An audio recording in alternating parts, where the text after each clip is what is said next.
धर्मू झुग्गियालपुर के प्रधान का इकलौता बेटा है और सारे झुग्गियालपुर में धर्मू को सब सोताराम के नाम से जानते हैं, क्योंकि धर्मू कब और कहां सो जाएगा किसी को नहीं पता। प्रधान के घर में उसकी बीवी सुंदरी और बेटे धर्मू के अलावा धर्मू का एक चचेरा भाई चंदन भी रहता था। चंदन की नजर हमेशा से धर्मू की संपत्ति पर थी। अरे सुंदरी, धर्मू को तंबाकू लाने दुकान पर भेजा था, अभी तक आया नहीं, पता नहीं कहाँ रह गया। धर्मू गांव के तालाब के पास पेड़ की ठंडी छांव में मजे की नींद में लेटा है। अरे कालू देख, आज सोताराम का नया ठिकाना है, इसके भी क्या कहने भाई है। एक मिनट रुक, जरा मजे लेते हैं इसके। तभी कालू बगल में पड़ी घास उठाता है और धर्मू के नाक पर लगाता है। धर्मू नाक खुजलाता है। उसके बाद कालू दोबारा फिर वैसे ही करता है। नाक खुजलाते हुए धर्मू नींद से उठ जाता है और चिड़चिड़ेपन से दोनों को खरी खोटी सुनाता है। क्या रे कलुए, तुझे तो एक दिन उल्टा टांग दूंगा। हाँ, कितनी अच्छी नींद में था, सब मजा किरकिरा कर दिया। अरे मुझे तो पिताजी ने तंबाकू लाने भेजा था, अब तो गया काम से। सुंदरी, हमारा बेटा कब इस लायक होगा कि वो सारी जिम्मेदारियां समझने लगेगा? अजी, अभी बचपना है, धीरे धीरे सब समझ जाएगा। काहे का बचपना, 20 साल का हो गया है, बच्चा कहाँ से है। उसकी सोने की आदत उसकी बहुत बड़ी कमजोरी है। अब पता नहीं हम दोनों कितने दिन जी पाएंगे, उसके बाद वो अपने आप को कैसे संभालेगा। तभी वहाँ चंदन आ जाता है और कहता है, अरे चाचा जी, चाची जी, आप लोग फिक्र क्यों करते हैं? मैं हमेशा धर्मू के साथ रहूंगा, बहुत अच्छे से ख्याल रखूंगा उसका। हाँ, आप फिक्र मत करिए। चंदन सही बोल रहा है जी, धर्मू का भाई उसका ख्याल रखने के लिए ही है।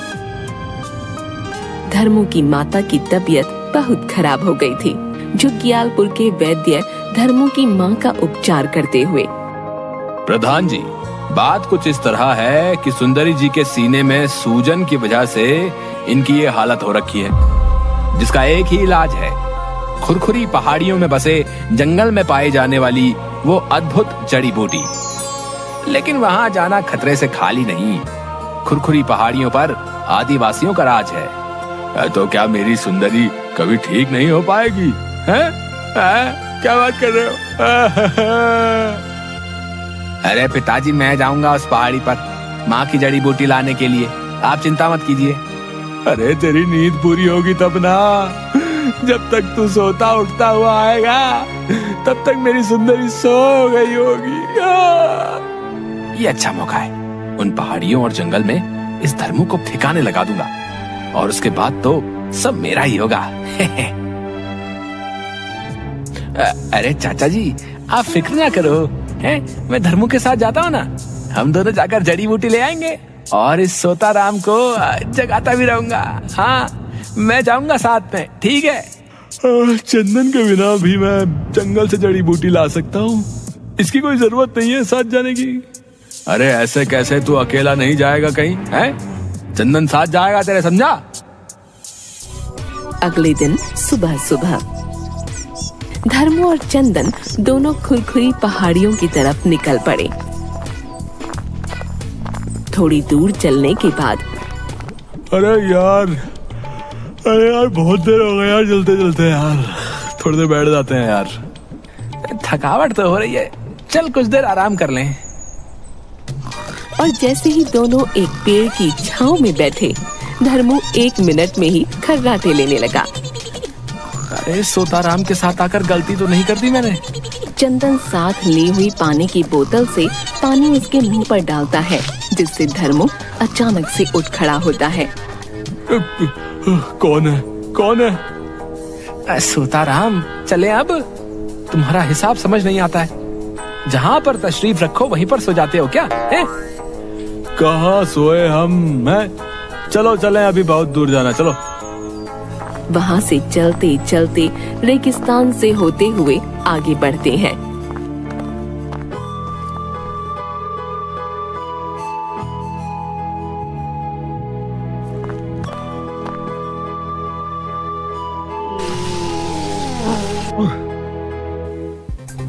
बाद चलते चलते दोनों एक पहाड़ी पर पहुंचते हैं, जहां पर दोनों आराम करने के लिए रुकते हैं। धर्मू पहाड़ी के निचले हिस्से में खड़ा होकर पहाड़ों को देख रहा होता है और चंदन झट से पहाड़ी के ऊपर जाकर एक चट्टान के पास जाकर खड़ा हो जाता है। इससे अच्छा मौका नहीं मिलेगा मुझे। इस बड़ी चट्टान के नीचे आकर इसका कचुम्बर निकल जाएगा। अभी इसका काम तमाम करता हूँ। इतने में आसमान में बादल छा जाते हैं। चंदन जैसे ही पहाड़ी के ऊपर से चट्टान नीचे धकेलता है, उसी वक्त धर्मू बादलों की छांव में झट से नीचे लेट जाता है और चट्टान धर्मू के ऊपर से निकल जाती है।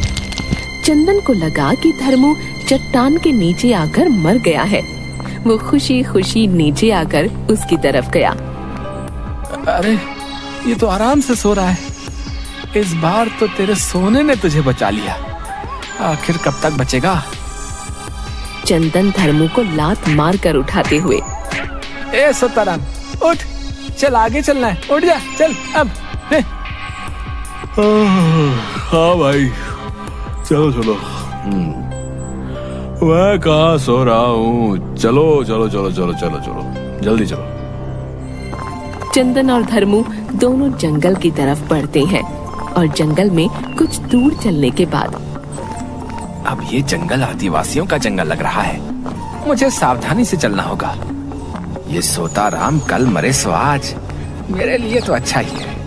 तभी अचानक चंदन की नजर जंगल में छिपे आदिवासियों पर गई और वो झट से झाड़ियों के पीछे छिप गया। आगे पीछे देखकर, अरे चंदन कहाँ गया? चलो अच्छा है, थोड़ी देर झपकी ले ली जाए। इतने में एक आदिवासी अपने मुंह से बांस का बना जहरीला तीर धर्मू पर चलाता है। धर्मू सोने के लिए नीचे झुक जाता है, जिसकी वजह से तीर सीधा जाकर चंदन को लगता है और चंदन बेहोश हो जाता है। जंगल के बीच आदिवासी, जहाँ पर धर्मू सोया हुआ है और चंदन को कुछ लकड़ी के बने डंडों पर टांग रखा है। धर्मू जैसे ही आंखें खोलता है, देखता है सारे आदिवासी उसके सामने घुटनों के बल बैठे हैं। तभी धर्मू ने देखा उसकी एक तरफ एक लेटे हुए किसी व्यक्ति की मूर्ति है और दूसरी तरफ उसके सामने चंदन को डंडों पर लटका रखा है। वो समझ गया कि ये सब आदिवासी उसे कोई अपना भगवान समझ रहे हैं। अब मुझे चंदन को बचाना होगा, पर कैसे? तभी सोताराम आदिवासियों से कहता है, हमें जल चाहिए, जल। पर कोई आदिवासी उसकी भाषा समझ नहीं पा रहा था। तभी धर्मू ने कहा, अरे मेरे भाई को छोड़ दो, ये मेरा हुक्म है। धर्मू की ये बात भी कोई नहीं समझ पाया। कैसे समझाऊं इन जंगली इंसानों को, एक तो बहुत तेज नींद आ रही है। तभी डंडों के ऊपर टंगे चंदन ने कहा, अरे सोताराम, मुझे इनकी भाषा आती है, मुझे बताओ क्या कहना है, मैंने समझा दूंगा। चलो ये तो अच्छा हुआ, डंडों के ऊपर टंगकर दिमाग तो सही काम कर रहा है। इनको बोलो कि मुझे यानी कि चंदन को आजाद कर दें, नहीं तो मैं इनका देवता धर्मू, आपका इष्ट देवता, तुमसे नाराज हो जाऊंगा।